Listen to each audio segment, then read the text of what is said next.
Vice President Joe Biden calls the newest graduates of the Air Force Academy strategic thinkers as well as warriors, and the future of the New World Order. It allows us to refocus our intelligence and military assets and resources to other parts of the world where they are needed, where we face new challenges. This is the world you are graduating into. This is what I want to talk about today with you for a few minutes. I believe we, and particularly you, your class, has an incredible window of opportunity to lead in shaping a new world order for the 21st century in a way consistent with American interest and the common interest.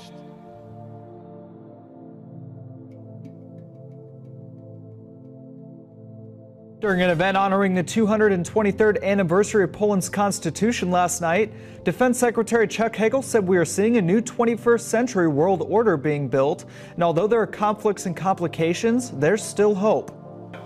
I think what's more hopeful, and maybe than any other time in the history of the world, is that we have more opportunities, and more possibilities, and more resources.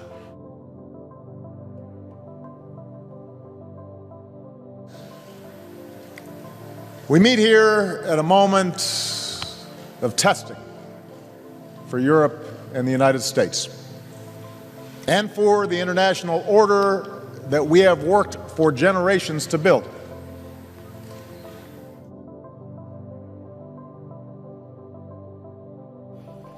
I congratulate you on taking your place on the long gray line. But the world is changing with accelerating speed. This presents opportunity, but also new dangers. It will be your generation's task to respond to this new world.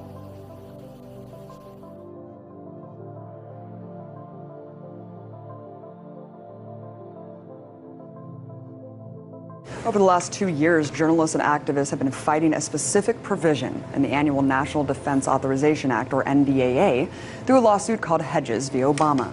It's called Section 1021B, otherwise known as the Indefinite Detention Clause, which gives the U.S. military the right to indefinitely detain U.S. citizens anywhere in the world, including right here in America. This not only attacks your First Amendment rights, it attacks your Fifth Amendment rights, your due process clause, because this gives not the U.S. government, but the U.S. military the right to detain you and indefinitely with no due process.